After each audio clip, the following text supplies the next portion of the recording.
Habang nakikipag-usap si William sa iba pang mga bisita ni Ben sa negosyo, kalaunan ay nilapitan siya ni Lina at tila lasing na ito. Rona, lasing ka na! Munti ka nang mabanggit ni William ang tunay na pangalan ng kanyang sekretarya. Hindi ako lasing, Will. Nakainom lang. Natatawang wika ni Lina. Habang nagsasalita si Lina ay napansin ni William ang pagkadismaya sa mukha ng kanyang sekretarya na animo ay may hinahanap. Nababalo ka na talaga, Lina. Alam kong nagkakaganyan ka dahil sa nanay mo. Hindi mo na masasaktan ng ina mo simula sa araw na to. Sambit ni William sa kanyang sarili nang bigla niyang naalala ang kaawa-awang si Nanay Corazon. Mabuti pa magpahinga ka na muna, Rona. Tumango naman si Rona. Pwede ko bang mahiram ang susi ng kotse mo, Will? Doon na lang siguro ako magpapahinga. Biglang natigilan si Will nang marinig ang sinabi ni Lina. Kaya naman ay nag-isip siya ng paraan para hindi makapasok si Lina sa kanyang sasakyan. Dahil pag nagkataon ay makikita ni Lina ang kanyang ina na nagtatago sa sasakyan ni William. No! I mean, huwag sa sasakyan ko. Doon din ako matutulog mamaya. Hinihintay ko lang na matapos tong party ni Ben. Mabuti pa, doon ka na lang sa room na inilaan ni Ben para sa akin. Wika ni William sabay abot ng susi ng kwarto kay Lina. Habang naglalakad si Lina papunta sa silid na para sana kay William, ay abala naman ang kanyang mata sa paghahanap sa kanyang ina. Nagbabaka sakali siyang makita ang kanyang ina sa loob ng convention hall. Nasaan ka na bang matanda ka? At saka paano ka nakatakas sa kwartong kinaroroonan mo? Nanlilisik na ang mga mata ni Lina dahil sa galit. Kung halos mabaliw na si Lina sa paghahanap sa kanyang ina, halos maubos naman ang pasensya ni Ben sa paghahanap kay Angelica. Ilang beses na rin siyang nagpabalik-balik sa tabi ng dagat, ngunit hindi pa rin niya ito nakikita. Hayop! Niloloko mo ba ako, Jaime? Bakit hindi ko mahanap ang mag-ina mo? Akala ko ba nandito lang sila sa tabi ng dagat? Galit na sambit ni Ben sa kanyang sarili. Ben! Napalingon si Ben nang marinig ang boses ni Laika. Ang galit sa mukha ni Ben ay napalitan ng saya nang masilayan niya ang mukha ni Laika. Hey Laika! Nandito lang pala kayo. By the way, kanina ko pa kayo hinahanap ni Aling Martha. Nakangiting wika niya. Bakit? Kunwari ay hindi alam ni Laika. Itatanong ko sana sa'yo kung pwede bang bukas na bukas din ililipat na rito ang mga magulang mo. Kung yan ang plano mo may magagawa pa ba ako? Ikaw pa rin ang masusunod, Ben. Pilit na ngumiti si Laika. Nang mapansin ni Martha na unti-unting lumalapit si Ben kay Laika ay agad siyang pumagitna sa dalawa. Siya nga pala, Ben. Kailan kami magsisimulang magtrabaho ni Jaime dito sa resort mo? Wika ng matanda habang matalim na nakatitig kay Ben. Huwag na huwag mong susubukang lumapit sa apo ko, demonyo ka! Sigaw sa isip ni Martha. Mukhang hindi ako makakaskor kay Laika dahil sa matandang tuwa. Kung hindi dahil sa lupain ninyo sa bukid, hindi ko kayo hahayaang tumira dito. At pasalamat kayo dahil kayo ang naging magulang ni Laika. Dahil kung hindi, matagal ko na kayong pinatapon sa dagat. Galit na sambit ni Ben sa kanyang sarili. Nang mapansin niyang pilit na inilalayo sa kanya si Laika ni Aling Martha. Bukas na po, Aling Martha. Wika ni Ben. Bukas agad? Paano yan nandoon pa sa bahay namin ni Jaime ang mga gamit namin? Nagtatakang wika ni Martha. Hindi niyo na kailangang dalhin ang mga gamit ninyo, Aling Martha. Dahil kompleto na ang gamit ninyo sa suite ko kung saan kayo titira ni Mang Jaime. Walang nagawa si Martha kundi ang tumango bilang pagsang-ayon sa sinasabi ni Ben. Maya-maya ay biglang tumunog ang cellphone ni Ben. Maiwan ko na muna kayo, Laika. Sasagutin ko lang ang tawag ng kliyente natin. Pagkukunwari nito saka nagmamadaling umalis papalayo. Luminga-linga si Ben habang papunta sa isang sulok na kausap ang kanyang tauhan na nasa kabilang linya. Ano na ang balita, Vladimir? Matigas ngunit mahinang wika ni Ben. Malinis na ang bodega, boss. Inilipat namin sa bahay ni Jaime ang mga gamit niya na nandito sa bodega niya. Sigurado ba kayo na walang nakakakita sa inyo dyan? Wala po, boss. Isa pa, ligtas ang mga gamit na dinala namin dito ngayon dahil 1 kilometro pa ang layo ng bahay nila mula sa mga kapitbahay. Good. Lahat ng mga entrance at exit sa lupa nila ay kailangan ninyong isara. Sabihin mo sa mga tauhan mo na doblehin ang pagbabantay sa lugar na yan. Pag may mga has na pumasok dyan, paputukan nyo na, maliwanag. Pagkatapos kinausap ni Ben ang kanyang tauhan ay bumalik na siya sa kinaroroonan ni Laika. Isa lang ang dahilan kung bakit niya pinatuloy sina Martha at Jaime sa kanyang resort. Iyon ay dahil ginawa niyang bodega ng pinagbabawal na gamot ang bahay ng mag-asawa. Alas 11 na ng gabi nang matapos ang party ni Ben. Lahat ng bisita niya ay nakauwi na rin. Sina Martha at Jaime ay hinatid na rin ni Laika sa kanyang suite. Si William naman ay maingat na nagtungo sa kanyang sasakyan. Gayunpaman, habang tahimik siyang lumalapit sa kinaroroonan ng kanyang sasakyan, ay napansin niya ang mga yabag na sumusunod sa kanya. Upang masiguro ang kaligtasan ni Aling Corazon na nasa loob pa ng kanyang sasakyan, ay dumiretso muna siya sa isang cottage malapit sa dalampasigan. Akala mo maiisahan mo ko, Ben? Pagsisisihan mo kung bakit mo pa ako nakilala. I know you're doing some illegal business, and I know that you're hiding it, Ben. At tinitiyak ko sa'yo na ako mismo magdadala sa'yo sa kulungan. Galit na sambit ni William sa kanyang sarili habang nakaupo sa cottage. Tahimik lang siyang nakaupo at nagkunwaring hindi niya napansin si Ben. Gabi na! Hindi ka ba inaantok? Boses ni Ben sabay upo sa harap ni William. Tapos inabot nito ang isang kanang alak. Ngumiti muna si William bago nagsalita. Ang swerte mo rito sa place, Ben. Sigurado akong dadagsa ang mga turista rito. Aniya sabay inom ng alak. Yes, I know. Kaya nga hindi ako nagdalawang isip na bilhin tong lupang to. Bukod sa malapit sa dagat, alam mo bang napapaligiran din ito ng maraming isla? Tugon niya kay William habang nilalanghap ang malamig na hangin. Hindi lang yan ang alam ko, Ben. Alam ko na rin na ninakaw mo lang din ang lupang ito. Kunot noong wika ni Will sa kanyang sarili. Mayaman na siguro ngayon ang may-ari ng lupang to, no? Diba nabili mo to sa kanila ng 10 milyon? Pansin ni William ang pag-iba ng mukha ni Ben dahil alam niyang unti-unti na itong nagagalit sa kanya. Balita ko kasi nasa ibang bansa na sila. Pagsisinungaling ni Ben. Paano yan? Next month na pala ang due credit mo sa akin. I mean ang first payment mo. Pinilit ni William na ngumiti para hindi siya paghihinalaan ni Ben. Don't worry, Will. Ibibigay ko kay Laika ang mga post-dated check bukas para siya nang magdadala sa'yo every month. Muling nanikip ang dibdib ni Will sa galit nang banggitin ni Ben ang pangalan ni Laika. No need, Ben. Ako nang pupunta rito. Siya nga pala, nakalive ako ng 1 month and I plan to stay here at your resort. At saka ang unang bayad na ibabayad mo sa akin ay yun din ang gagamitin kong pangbayad sa suite kung saan ako titira. Kasama na roon ang mga pagkain ko, okay? Are you serious? Malaking halaga yun, Will. 1 milyon ang halaga ng checking yun.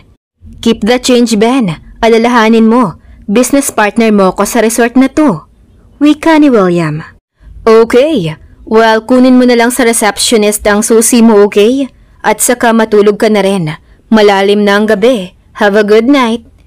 Wika ni Ben sabay talikod. No worries. Have a good night too. Tugon ni William habang nakakuyom ang mga palad. Nang makaalis na si Ben ay agad niyang tinawagan si Mang Julio, ang caretaker ng kanyang lumang bahay na nasa kabilang layon na malapit sa Ben Chuas Resort. Si Mang Julio rin ang nag-alaga kay David noon. Kalahating oras lang ang biyahe kaya hindi nagtagal ay dumating na rin ang matanda. Magandang gabi, Mang Julio. Pasensya ka na kung nabala kita sa ganitong oras ng gabi. Naku, maliit na bagay, anak. Bakit mo pala ako pinapunta rito? Nagtatakang wika ni Mang Julio. Doon tayo sa loob ng sasakyan ko mag-usap, Mang Julio. Siya si Aling Corazon, Mang Julio. Pagpapakilala ni William. Ilaking gulat ni Mang Julio nang makita niya ang maraming pasa sa mukha ni Corazon. Naku, Will! Sino ang babaeng to? At saka kailan ka pa nagkaroon ng interes sa mga matatanda? Paka sa mukha ni Mang Julio ang pag-aalala kay William. Biglang natuwa si William nang marinig ang sinabi ni Mang Julio na ikinainis naman ni Aling Corazon. Ano akala mo sa akin? Bayaran? Pagtataray ni Aling Corazon kay Mang Julio. Sus Mariosep, wala akong sinasabing ganyan, Aling Corazon, ha? Biglang sabat ni Julio sabay kamot sa kanyang ulo. Hoy, wag na wag mo akong matawag-tawag na Aling Corazon. Lokong to, mas matanda ka pa kaysa sa akin. Napailing na lang si William habang nakikinig sa pagtatalo ng dalawang matanda. Mang Julio, pasensya ka na pero totoo po ang sinasabi ni Aling Corazon. Mas matanda po talaga kayo sa kanya. Natatawang wika ni William. Kaya mo ba ako pinapunta rito, anak? Para ilaglag sa babaeng kinakasama mo? Kahit kailan, palabiro ka talaga, Mang Julio. Siya nga pala, Aling Corazon, sumama po kayo kay Mang Julio. Doon po muna kayo titira sa lumang bahay ko. Huwag po kayong mag-alala, safe po kayo roon. Hep hep! Anong sinasabi mong doon siya titira? Ha, Will? At saka anong safe ang pinagsasabi mo? Naguguluhang saad ni Mang Julio. Kailangan ko pong itago si Aling Corazon, Mang Julio. Ano? Nagtatanan kayo? Tumigil ka nga, Julio. Subukan mo lang magsalita ulit at sasapakin talaga kita. Gigil na sambit ni Aling Corazon. Biglang nakaramdam ng awa si Mang Julio kay Aling Corazon nang sabihin ni William ang tungkol sa malupit na karanasan nito sa kamay ng sariling anak. Pasensya ka na, Corazon. Nag-aalala lang kasi ako rito kay Will. Mahigit 2 dekada na kasi itong walang nobya. Kaya buong akala ko ay nadali mo siya. Umiiling na wika ni Mang Julio. Kung makapagsalita, akala mo nakaranas ng magkaroon ng girlfriend. Ani William habang nakatuon ng atensyon sa kanyang cellphone. Salamat sa pag-aalala mo sa akin, Julio, ha? Pero pwede bang huwag ka na lang magsalita? Mas lalo mong pinapainit itong ulo ko eh. Pulyaw ni Corazon. Napailing na lang si William habang pinagmamasdan ang sasakyan ni Mang Julio na paalis. Hindi niya akalain na ganun pa rin pala kapalabiro si Mang Julio. Lagot ka, Mang Julio. Nakahanap ka rin ng katapat ngayon. Natatawang wika ni William sa sarili. Naibsa ng pag-aalala ni William kay Mang Julio dahil kahit papaano ay magkakaroon ito ng makakasama sa bahay. Simula pagkabata ni Mang Julio ay hindi pa niya naranasan na magkaroon ng kasintahan. At ito ang unang beses na magkakaroon siya ng kasama sa iisang bahay at naging babae pa. Kinabukasan ay maagang nagising si William dahil sa malamig na hangin na tumatama sa kanyang balat. Sinadya niyang buksan ang bintana ng buong magdamag dahil gusto niyang makalanghap ng sariwang hangin. Ang suite na pinili ni William ay nasa tuktok ng gusali. Kaya mula sa bintana ay tanaw niya ang magandang tanawin ng buong Ben Chuas Resort. Wow! Tanging nasambit ni William habang pinagmamasdan ng kulay asul at malaberdeng dagat. Nang makaramdam ng gutom si Will ay agad siyang nagpalit ng Hawaiian short at puting t-shirt. Saka bumaba sa main floor at pumunta sa restaurant ng resort. Will! Napalingon si William nang marinig niya ang boses ni Tatay Jaime. Tay Jaime, good morning po sa inyo. Nakangiting bati ni William. Ganoon din sa'yo, Will. Ang aga mo yatang nagising ah. Nagugutom po kasi ako, Tay Jaime. Tugon niya sa matanda. Ganoon ba? Nakikita mo ba ang cottage na yun?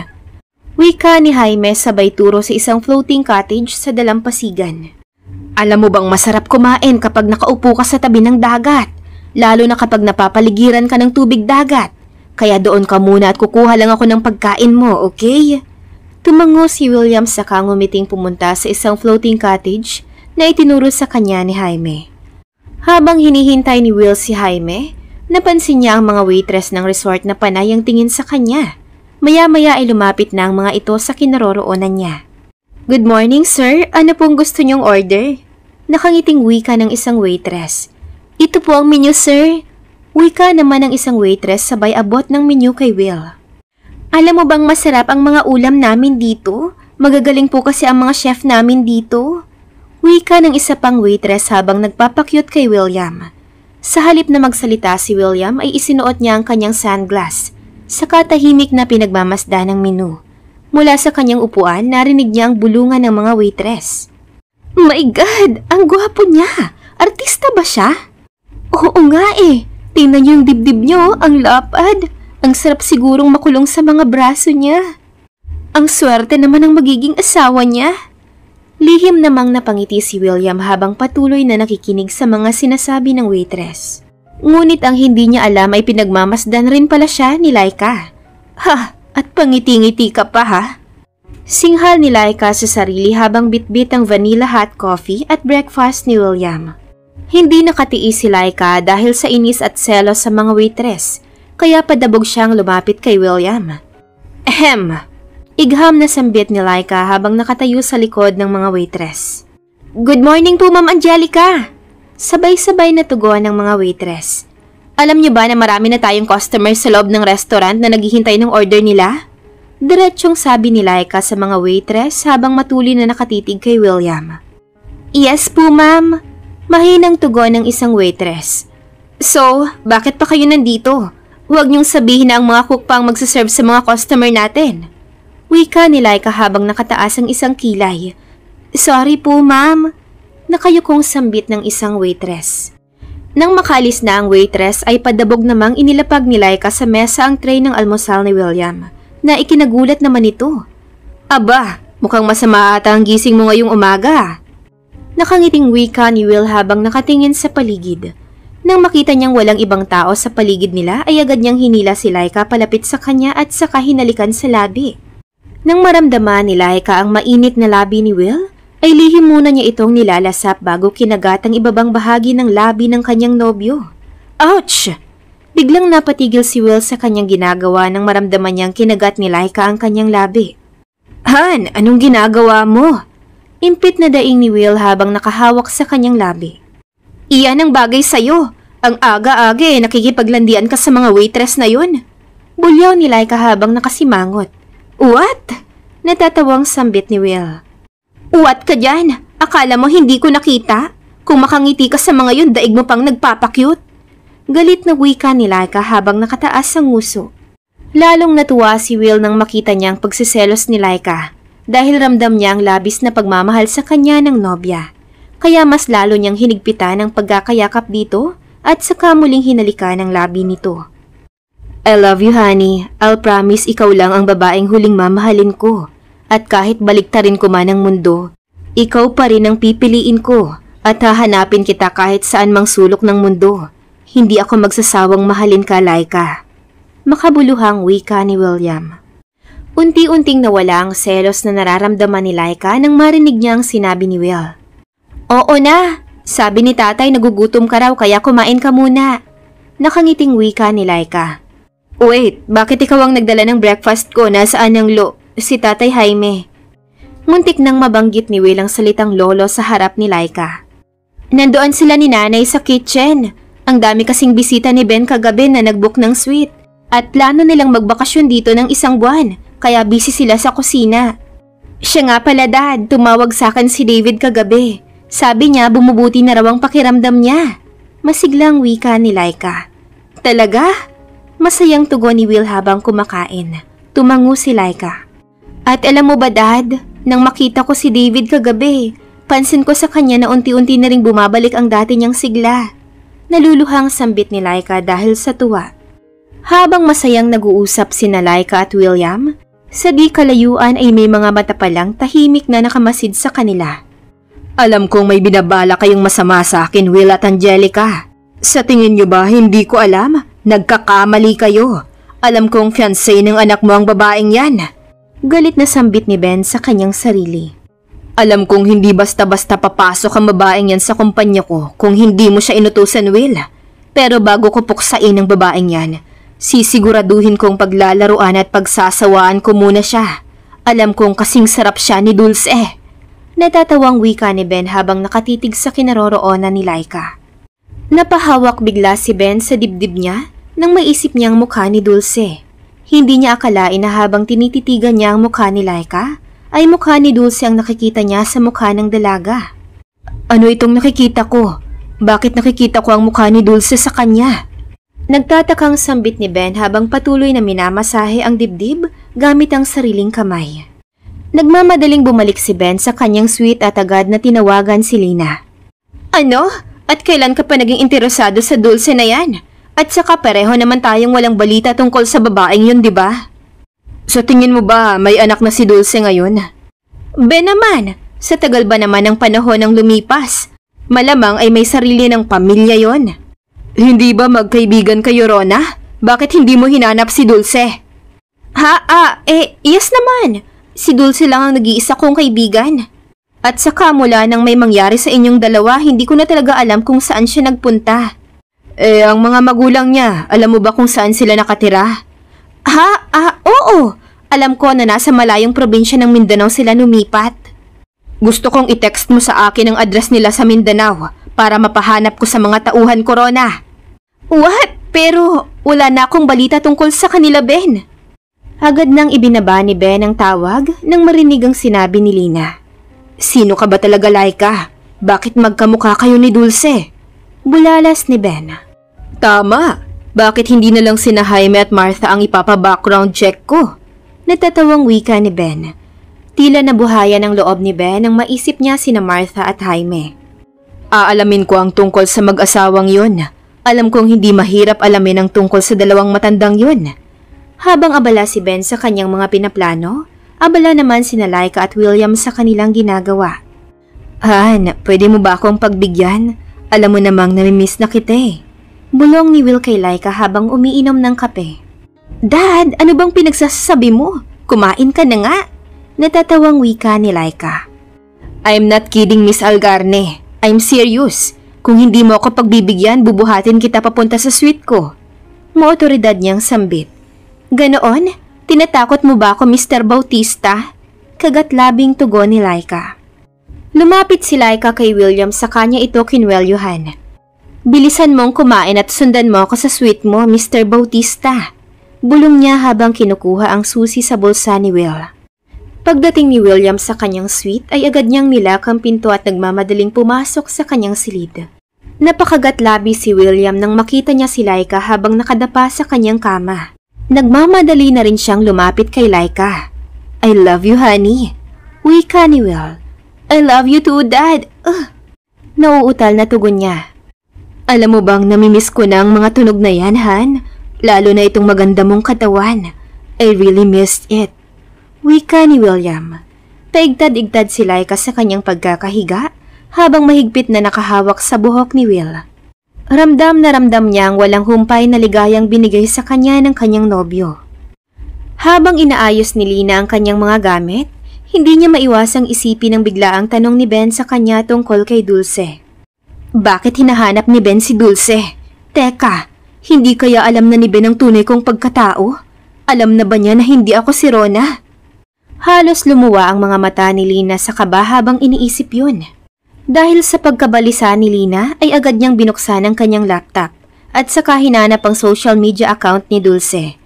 Ilang beses na niyang hinanap ang pangalang Dulce Algarne, ngunit wala siyang makita. Hanggang sa naisipan niyang gamitin ang social media account ng kanyang kambal na si Rona. Tama!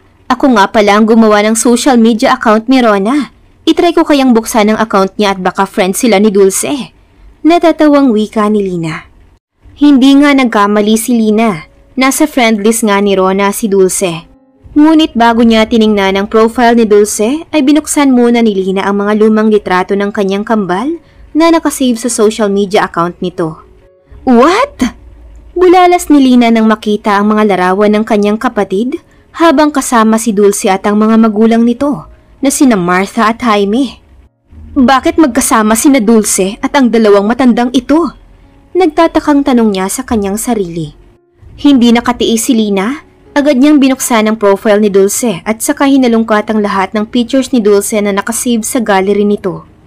Napahawak si Lina sa kanyang labi dahil sa gulat nang matuklasan niya ang lahat ng tungkol sa pagkatao ni Dulce. Ibig sabihin, anak ng dalawang matandang yun si Dulce. Kung ganoon, nagbunga ang ginawa ni Ben sa babaeng yun. Anak ni Ben at Dulce si Angelica. Kaya pala nakikita ko ang mukha ni Dulce sa brat na yun, ha? Biglang nabitawan ni Lina ang kanyang cellphone dahil sa kanyang natuklasan. Hindi siya nag-aalala tungkol sa kanyang mga natuklasan. Bagkus ay nasiyahan pa siya rito. Tuwang-tuwa si Lina dahil sa kanyang natuklasan dahil magagawa na naman niyang paikutin si Ben sa kanyang mga kamay.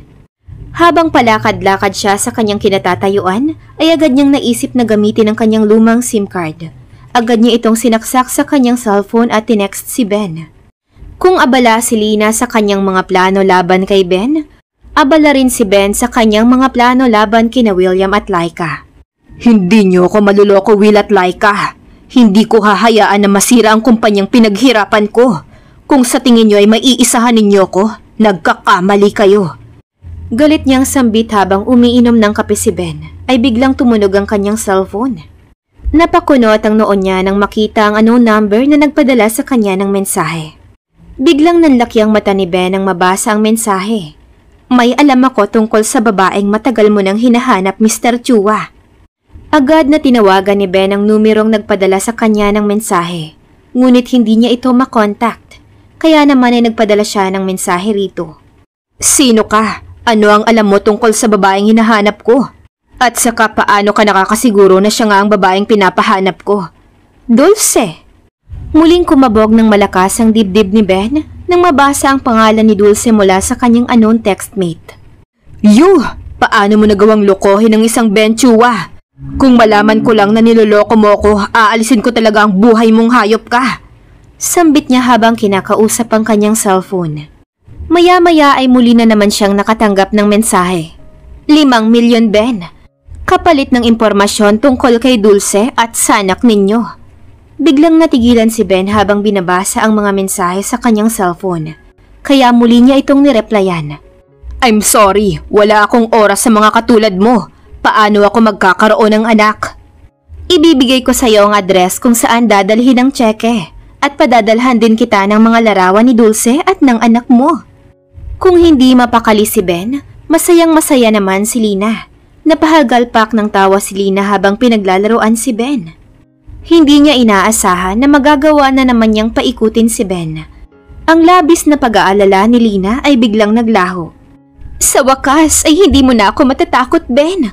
Wala na akong dapat ipangamba kung sakaling tatanungin mo ako tungkol sa Dulce na yun. Dahil simula sa araw na ito ay alam ko na ang aking isasagot. Hinding-hindi rin ako papayag na may makakatuklas sa tunay kong pagkatao. Patalon-talon si Lina sa kanyang kama habang tumatawa. Maliban sa nanay ko, alam kong si Rona at Dulce lang ang nakakaalam kung sino talaga ako. Ngayong wala na ang dalawang yon, si nanay na lang ang hahanapin ko. At kapag nahanap ko na ang nanay ko, sisiguraduhin kong hindi na siya makakatakas muli sa aking mga kamay. Pag nagkataon, malaya na akong gawin ang anumang bagay na gagawin ko bilang si Rona Soliva. Sambit ni Lina habang humahalakhak na animoy isang baliw. Matapos mag-impake ng mga gamit ay dali-daling lumabas si Lina sa kanyang suite at pumunta sa restaurant para hanapin si William. Subalit bago siya makarating sa restaurant, ay nakita niya ito sa reception area habang tumatawa at kasama si Laika. Sa oras na malaman ni Will ang tungkol sa tunay mong pagkatao, Angelica, sigurado ako na pati ikaw ay kamumuhian niya. Alam kong may plano kayong dalawa ni William sa kumpanya ni Ben, kaya sige lang. Hahayaan ko muna kayong dalawa na paglaruan si Ben. At kapag naubos ko na ang pera ni Ben, atensyon naman ni Will ang kukunin ko sa iyo, Laika. Nakataas ang kilay ni Lina habang lihim na pinagmamasdan si Laika. Maya-maya ay lumapit si Lina kina Laika at William. Hey Will! Rona! Biglang sambit ni Will nang makita niyang biglang pagsulpot ni Lina sa gilid niya. By the way, Will, babalik na ako sa San Lucas mamayang 3:00 ng hapon. Nakangiting wika ni Lina ngunit matalim pa rin ang kanyang tingin kay Laika. Oh, I see. Pakisend na lang sa email ko ang mga reports mo, okay? What? Ibig sabihin hindi ka pa sasabay sa akin mamaya? Mapakla na tugon ni Lina. Lasing ka nga last night, Rona. Di ba sabi ko sa'yo last night na magbabakasyon muna ako rito ng 1 buwan? Pagsasawaan ko muna ang sariwang hangin dito sa resort ni Ben. Nakangiting wika ni Will. Biglang nanlaki ang mga mata ni Lina dahil sa sinabi ni William. Hindi siya makapaniwala sa kanyang narinig. Sigurado ka ba talaga, Will, na sariwang hangin ang kailangan mo? Or baka naman gusto mo lang masolo ang babaeng to? Galit na sambit ni Lina sa kanyang sarili habang nakatitig sa mga mata ni Will. Hindi ako naniniwala na si David ang boyfriend mo, Laika. Alam kong may espesyal na namamagitan sa inyong dalawa ni William. Ibinaling ni Lina ang kanyang atensyon kay Laika. Okay, kung iyan talaga ang gusto mo, ako na muna ang bahala sa kumpanya. Pilit nang ngumiti si Lina kay William. By the way, Laika, total dito ka naman magtatrabaho at naging parte ka na rin naman ng kumpanya ni Will. Pwede mo ba siyang alagaan habang wala ako rito? Wika ni Lina habang nakayakap sa bisig ni Will. Hindi na nagsalita si Laika, bagkus ay ngumiti na lang ito. Ngiti na may halong inis. Habang patuloy na nakikipag-usap si Lina kay Will, sa di kalayuan ay napansin niya si Ben na tila may hinahanap. Kaya nagmamadali nang nagpaalam si Lina kay Will at palihim na pinuntahan si Ben. Hey Ben! Napalingon si Ben nang marinig ang boses ni Lina. Rona, akala ko ba umalis ka na? Kunot noong tanong niya. Mamayang 3:00 pa. Teka, pansin ko parang balisa ka. May hinahanap ka ba? Yup, nakita mo ba si Laika? May ipapagawa sana akong inventory report sa kanya. Bigla na namang may naisip na kalokohan si Lina nang marinig niya ang pangalan ni Laika. Oo, nakita ko si Laika kanina sa hallway. Sa tingin ko nga doon siya galing sa suite ni Will. Pagsisinungaling ni Lina. What? Bakit? Ano naman ang gagawin niya sa suite ni Will? Nagtatakang wika ni Ben.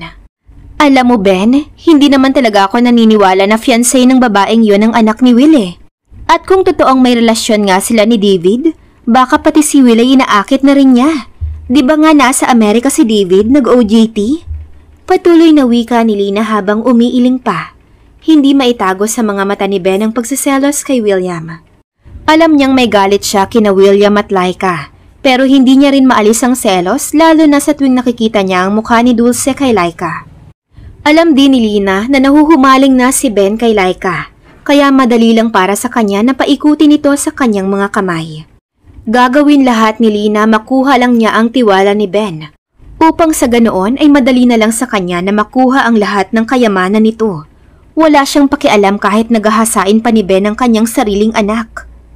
Alam ko ang iniisip mo Ben, sabihin mo lang sa akin kung ano ang binabalak mo, nakahanda akong tulungan ka. Nakangiting wika niya sabay talikod. Kakambal na ni Lina ang pagpapanggap. Sanay na siyang nabubuhay na puno ng kasinungalingan at kasakiman. Ngayong unti-unti na niyang nakukuha ang tiwala ni Ben, handa na rin niyang gawin kay Angelica ang ginawa niya noon kay Dulce. Ano kaya ang mangyayari kay Lina? Magtagumpay kaya siya sa plano niya?